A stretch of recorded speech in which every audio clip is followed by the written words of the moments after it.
నమస్కారం, వార్తలకు స్వాగతం. ముందుగా ముఖ్యాంశాలు. YS Sharmila press meet. Party కోసం ప్రతి ఒక్కరూ కలిసికట్టుగా పనిచేయాలని కార్యకర్తలకు పిలుపు.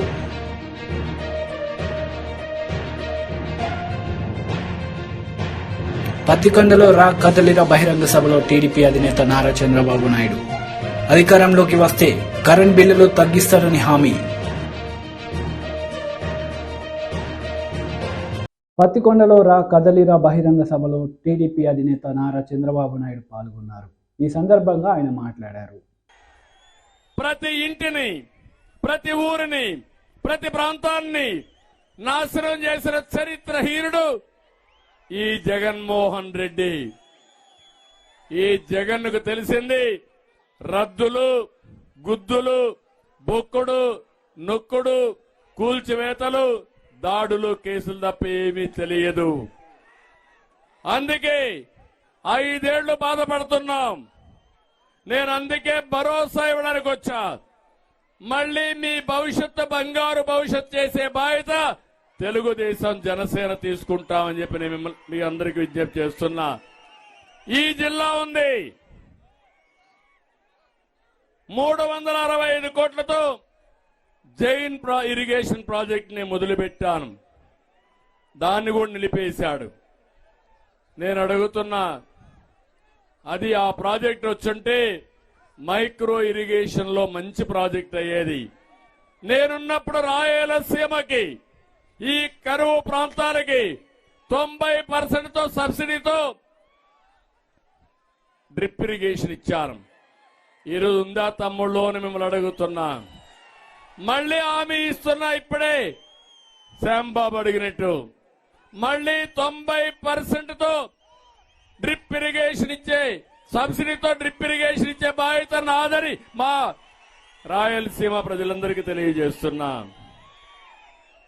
నందికొట్కూరులో మెగా సీడ్ పార్క్ తీసుకొచ్చాం 650 కోట్లతో. అది కూడా పోయే పరిస్థితి వచ్చింది. కర్నూలులో మీరు ఒకసారి చూస్తే నేనే ఆ రోజు ఎయిర్పోర్ట్ ఉండాలి, కర్నూలు జిల్లా అభివృద్ధి కావాలని 90 కోట్ల రూపాయలతో 18 నెలల్లో ఎయిర్పోర్ట్ కూడా కట్టాం.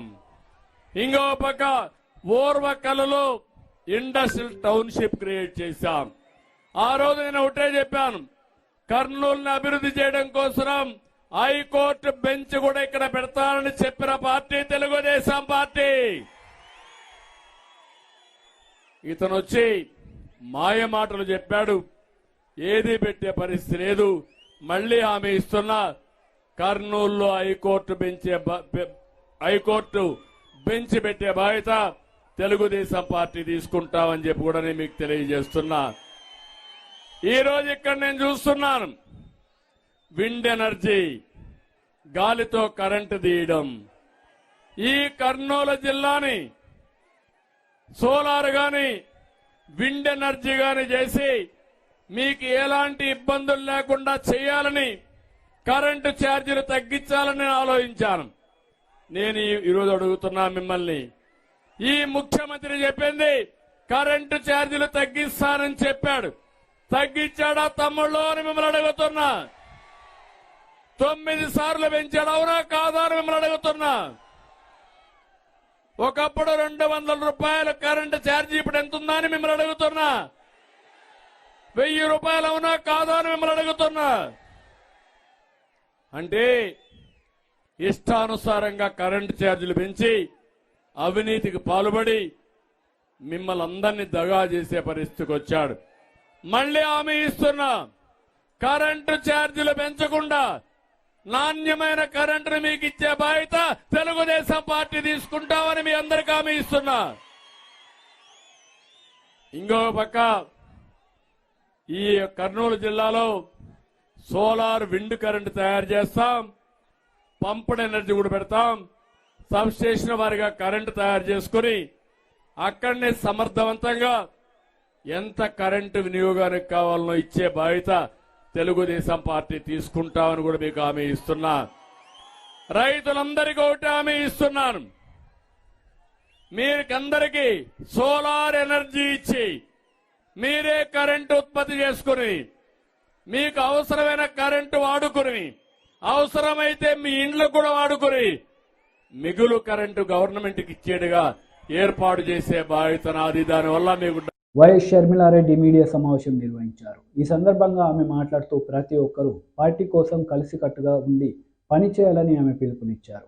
ఈ సందర్భంగా ఆమె ప్రసంగించారు. అనంతపురం జిల్లా అంటే నాన్నకు రాజశేఖర రెడ్డి గారికి చాలా ప్రియమైన జిల్లా. ఎందుకంటే ఈ జిల్లా కరువు జిల్లా, మన దేశంలోనే అతి తక్కువ వర్షాభావం ఉన్న జిల్లాలలో ఇది 2వ స్థానం. అందుకే అనంతపురం జిల్లాకు ఎంత చేసినా తక్కువే. ఈ ప్రజలను బ్రతికించుకోవడం, వాళ్ళ అభివృద్ధి ఒకటే మార్గమని పూర్తిగా నమ్మాడు రాజశేఖర రెడ్డి గారు. రాజశేఖర రెడ్డి గారికి ముందు కనీసం అనంతపురం జిల్లాకి మంచినీళ్లు కూడా సరిగ్గా రాకపోతే రాజశేఖర రెడ్డి గారు ముఖ్యమంత్రి అయిన తర్వాత రఘువీరారెడ్డి అంకుల్ గారి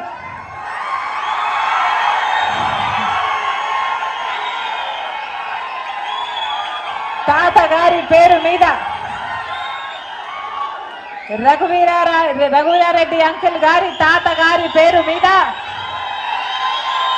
శ్రీరామ్ రెడ్డి మంచినీటి పథకం రాజశేఖర రెడ్డి గారు ప్రారంభిస్తే 1000 గ్రామాలకు మంచి నీళ్ళు ఇచ్చింది, 17 మున్సిపాలిటీలకు మంచి నీళ్ళు ఇచ్చింది ఆ ప్రాజెక్ట్. రాజశేఖర రెడ్డి గారు ముఖ్యమంత్రిగా ఉన్న రోజుల్లో అనంతపురం జిల్లా అంటే ఎంత ఇష్టం అంటే రాజశేఖర రెడ్డి గారు ఉపాధి హామీ పథకం అంటే పేదలకు పని కల్పించే పథకం, మామూలుగా పని లేనప్పుడు పని కల్పించే పథకము రాజశేఖర రెడ్డి గారు మన్మోహన్ సింగ్ గారిని, ప్రధానమంత్రిని, సోనియా గాంధీ గారిని తీసుకొచ్చి ఉపాధి హామీ పథకము ప్రారంభించింది ఈ అనంతపురం జిల్లాలోనే. రాజశేఖర రెడ్డి గారు ఉన్నప్పుడు ఎంత అద్భుతంగా జరిగింది ఉపాధి హామీ పథకం.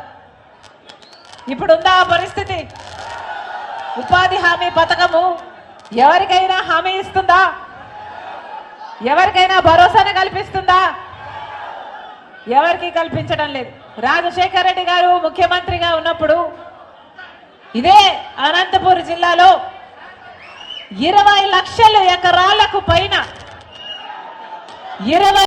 బీజేపీ పార్లమెంటరీ బోర్డు సభ్యుడు doctor K Laxman press meet నిర్వహించారు. ఈ సందర్భంగా పలు అంశాలపై ఆయన మాట్లాడారు. ఈరోజు ప్రజలు ఆ పార్టీని తిరస్కరించే పరిస్థితి రావడం వల్ల ఇవాళ కొత్త కాదు కాంగ్రెస్ పార్టీ. ఆనాడు స్వాతంత్ర తర్వాత గుజరాత్ లో సోమనాథ్ ఆలయం పునర్నిర్మాణం కోసం ఆ బానిస భవజాల నుంచి ఆనాడు మరి ప్రభుత్వం వైపు నుంచే జరపాలని చెప్పి నిర్ణయం జరిగినప్పుడు ఆనాడు ప్రధానమంత్రి హోదాలో నెహ్రూ గారు తిరస్కరించడం, ఈరోజు కాంగ్రెస్ పార్టీ కూడా తిరస్కరించడం, ప్రజల మనోభావాలు మొత్తం దేశవ్యాప్తంగా గాయపడ్డాయి. అందుకని ఇవాళ కాంగ్రెస్ కు ఒక ఎజెండా లేకుండా ఇవాళ మోదీ గారు చేస్తున్నటువంటి అభివృద్ధిని జీర్ణించుకోలేక ఏర్పడిన కూటమి ఇవాళ బీటలు వారిపోతుంది. కాబట్టి ఇవాళ తాజాగా బీహార్లోని పరిణామాలు. ఇంకా మన రాష్ట్రానికి వస్తే మొన్న కాంగ్రెస్ అధ్యక్షులు మల్లికార్జున్ ఖర్గే గారు గుమ్మడికాయలు దొంగ అంటే భుజాలు తడుపుకున్నట్టుగా ఆయన ముందస్తుగానే ఐటీ, సిబిఐ భవిష్యత్తులో తెలంగాణలో కూడా దాడులు ఉంటాయి, అప్రమత్తంగా ఉందని చెప్పి. ఈ తప్పు చేయకుంటే ఎందుకు భయపడాల్సిన అవసరం ఉంది? మనం చూశారు మీరు జార్ఖండ్ లో కాంగ్రెస్ యొక్క రాజ్యసభ సభ్యుడు 350 కోట్ల నగదు. అందుకనే కాంగ్రెస్ అంటే అవినీతి, అవినీతి అంటేనే కాంగ్రెస్. ఈ రెండు పర్యాయ పదాలు. కాబట్టి ముందస్తుగానే ఇవాళ మల్లికార్జున ఖర్గే గారు దాడులు ఉంటాయి అని చెప్పడం అంటే ఎక్కడ చేసినటువంటి దొంగతనాలు బయటపడ్డాయని ఇవాళ కూడా తెలంగాణ ప్రజలు ఒకసారి ఆలోచన చేయాలి. మొన్నటి వరకు కాంగ్రెస్ కర్ణాటకలో ఉచితాల పేరు మీద, గ్యారంటీల పేరు మీద ప్రజలను నమ్మించి ఇవాళ 8 మాసాలు కూడా గడవలేదు. ఇవాళ తీవ్ర వ్యతిరేకత ప్రజల్లో. అక్కడ ఉన్నటువంటి నిరుద్యోగ వృత్తి లేదు, ఉద్యోగ అవకాశాల కోసం నోటిఫికేషన్ లేవు. పైపెచ్చు కేవలం ఓట్ల కోసం ఈ ఉచిత ప్రయాణాలు ఏ రకంగా ఇవాళ అనర్థాలకు దారితీస్తున్నదో అక్కడ ఉన్న ప్రజలు ఇవాళ గమనించారు. ఆ రోజు కూడా మేము చెప్పాము, ఇవాళ దేశమంతా కూడా కాంగ్రెస్ విడిచిపెట్టకపోతా ఉంటే. వైసీపీ సామాజిక సాధికార బస్సు యాత్రలో మంత్రి అనిల్ కుమార్ యాదవ్ పాల్గొన్నారు. ఈ సందర్భంగా ఆయన ప్రసంగించారు. 2019లో పోయినాడు, మళ్ళీ ఎదిగి నా ఓటమి ఎక్కడ ఉందా అని చెప్పి మళ్ళీ వచ్చి అక్కడ మీటింగ్ పెట్టాడు. మళ్ళీ 2022 మనకి స్థానం వచ్చి రానప్పుడు మారాలి కానీ మళ్ళీ మొండిగా వస్తే వచ్చేది 2024లో మళ్ళీ ప్రతిపక్షమే చంద్రబాబు నాయుడు గారు. అది భగవంతుడు రాసేశాడని చెప్పి తెలియజేస్తా ఉన్నా. వచ్చి మా అందరి గురించి మాట్లాడాడు, నా గురించి మాట్లాడాడు, అందరి గురించి, శాసనసభ్యుల గురించి మాట్లాడాడు ఆడికి వచ్చి. కానీ ఆయన మా దగ్గర నుంచి తీసుకున్న శాసనసభ్యులు మాత్రం అంట పతివ్రతలంట, అద్భుతమైన వాళ్ళంట, కొరవలంట, దొంగలంట. ఆహా, చూసేదా నుంచి ఒక ఆయన సైకిల్లో అంటే ఓటు అన్నారంట. ఆయన సత్యహరిశ్చంద్రుడు అయిపోయా. ఆయన నెల్లూరు రూరల్ నియోజకవర్గంలో కానీ ఆత్మకూరు నియోజకవర్గాన్ని ఏమి చేయకపోయా. ఆయన మాత్రం బాగా సీల్ వేసుకొని ఒక అద్భుతమైన వ్యక్తి కాబట్టి మేము పక్కన నేర్చుకున్నాం. కొత్త శాసనసభ్యులు దొంగల చంద్రబాబు నాయుడు అంటే నీ దగ్గర చేస్తే మాత్రం సంసారే, పక్క దగ్గర ఉంటే మాత్రం వ్యవసాయం చేస్తున్నట్ట.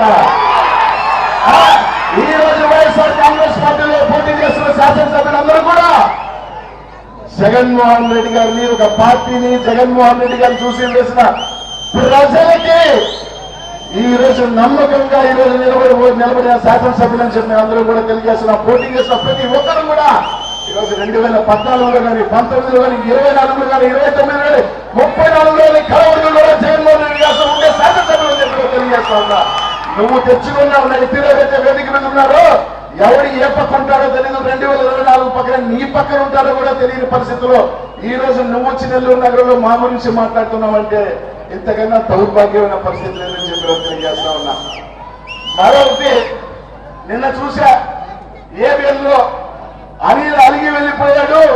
జగన్మోహన్ రెడ్డి గారికి ఏదో ఇది అనిల్ని మారుస్తున్నాడు కాబట్టి జగన్మోహన్ రెడ్డి గారి ఈ వేదిక మీద నేను చెప్తున్నా, రాష్ట్ర బ్రేకింగ్ వేసుకుంటావు రాధాకృష్ణకి చెప్తున్నా. అరే బిడ్డ,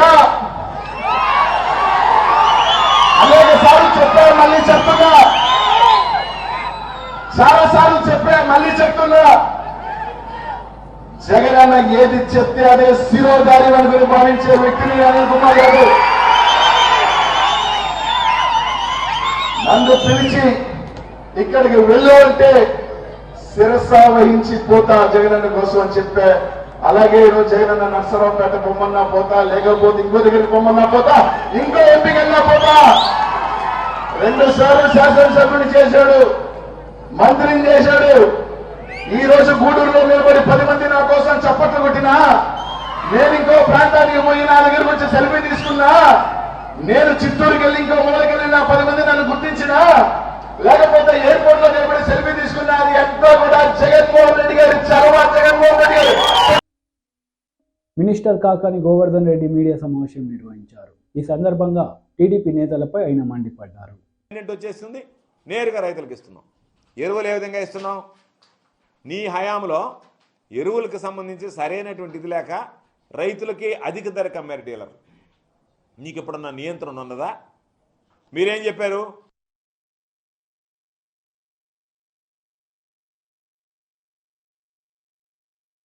రేటు కన్నా 100 రూపాయలు 150 రూపాయలు అదనంగా రసీదు లేకుండా అమ్మాను. రెండవది, మీరు కాంప్లెక్స్ ఎరువులు కొంటేనే నేను యూరియా కానీ డిఏపీ కానీ ఇస్తామని చెప్పారు. నువ్వు దాన్ని కంట్రోల్ చేయగలిగావా? కనీసం టాస్క్ ఫోర్స్ని పెట్టగలిగావా? వాటిని ఏదన్నా కంట్రోల్ చేయగలిగారు? మీరు వదిలేశారు, జనాన్ని వదిలేశారు, రైతులను. ఇదే ఈరోజు ఏ ఎరువులైతే రైతు నేరుగా ఆర్బీకే దగ్గరికి వెళ్ళి కియోస్కోలో ఆర్డర్ చేసుకుంటాడో ఆర్డర్ చేసుకున్నటువంటి 5 రోజుల లోపల అదే రైతు భరోసా కేంద్రంలో సమృద్ధిగా ఎంత మేర ఎరువులు కావాలని అంత మేర అందించాం. ఎక్కడైనా మీరు వెతుకుతున్నారు ఈరోజు ఒక అడ్వర్స్ ఐటమ్ రాయాలి దీని మీద, వ్యవసాయానికి సంబంధించి విత్తనాల మీదనో మొన్న ప్రయత్నం చేశారు, వైఫల్యం చెందారు.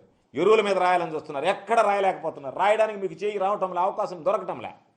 మొన్న తుఫాన్ వస్తే తుఫాన్ ఆగే లోపల ఎక్కడెక్కడైతే తుఫాను ప్రభావిత ప్రాంతాలు ఉన్నాయో రైతులు నేరుగా ఇంట్లో నుంచి బయటకు వచ్చేటప్పటికి రైతు భరోసా కేంద్రాల్లో విత్తనాలు పెట్టాం. నారుమళ్ళి దెబ్బతిన దగ్గర 80% సబ్సిడీతో విత్తనాలు అందజేయడం జరిగింది. అదేవిధంగా ఈరోజు ఉచిత పంటల బీమా ఇస్తున్నాం. నీ జన్మలో ఏ రోజైనా ఉచిత పంటల బీమా లాంటిది రైతులను ఆదుకోవాలనేటువంటి ఆలోచన నీ బుర్రలో వచ్చిందా? రైతుల గురించి నువ్వు ఆలోచన పంటల బీమా ఇస్తే ఏదైనా ప్రకృతి వైపరీత్యాల వల్ల దెబ్బతింటే లేదా పంట దిగుబడి తగ్గిపోతే ఏదైనా కారణాల వల్ల ఆ రైతులకి బీమాతో రక్షణ కల్పించాలనేటువంటి ఆలోచన, ఉచిత పంటల బీమా గురించి ఆలోచన చేసావా?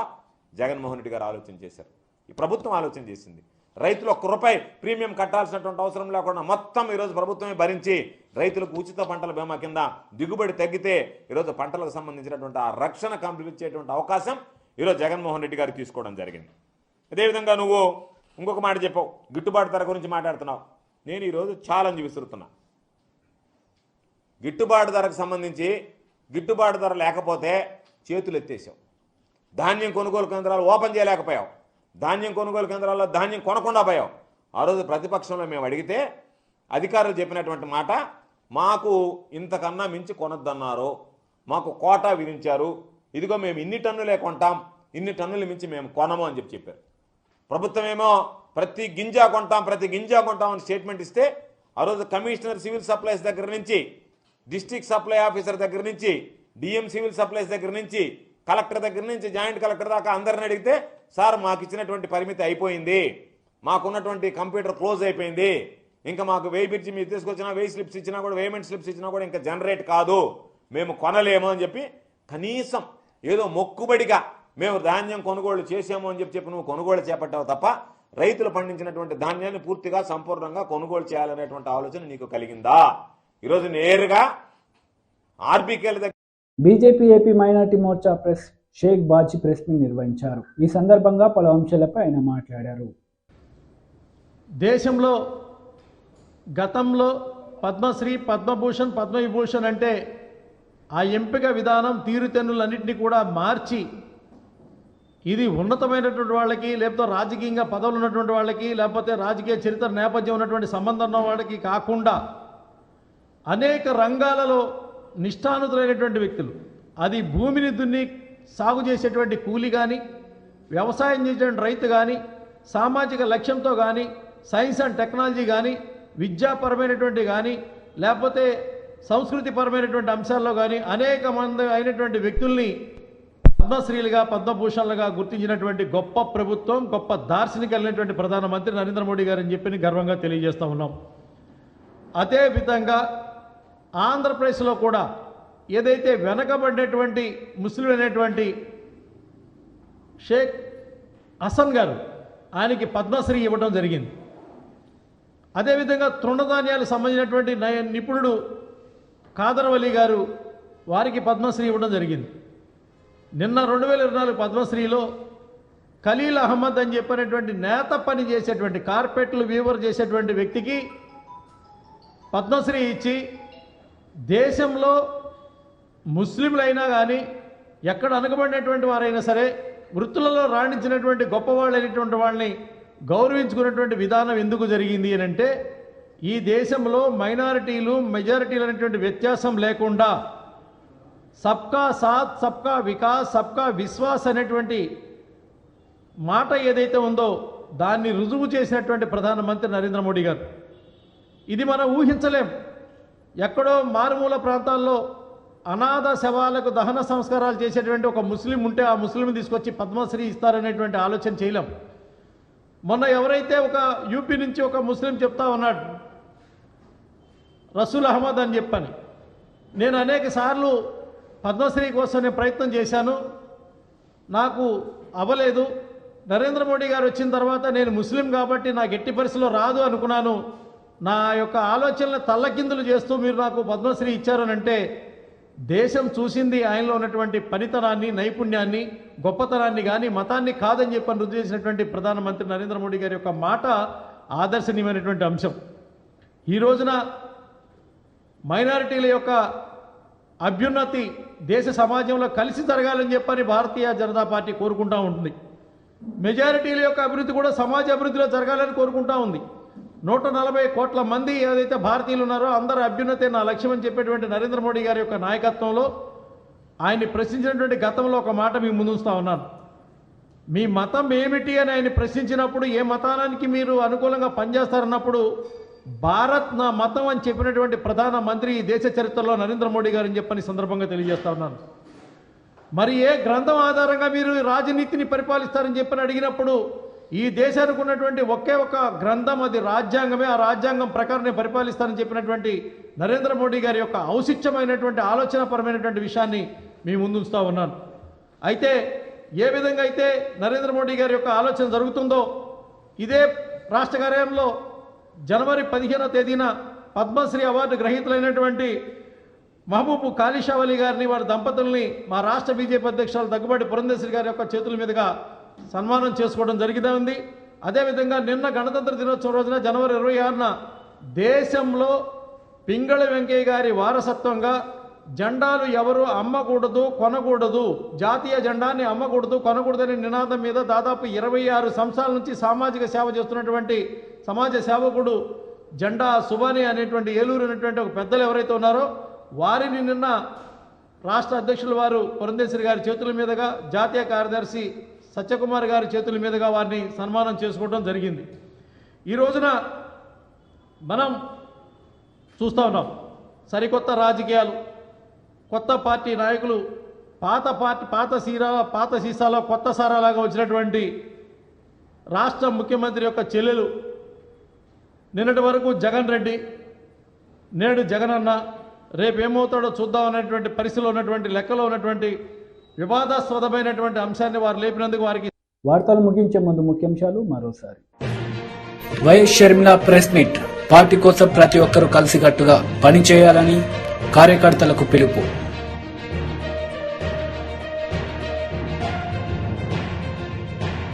పత్తికొండలో కదలిన బహిరంగ సభలో టీడీపీ అధినేత నారా చంద్రబాబు నాయుడు. అధికారంలోకి వస్తే కరెంట్ బిల్లులు తగ్గిస్తారని హామీ. ఈ వార్తలు ఇంతటితో సమాప్తం. తిరిగి ప్రసారమయ్యే వార్తలు మళ్ళీ కలుద్దాం. అంతవరకు సెలవు. నమస్తే.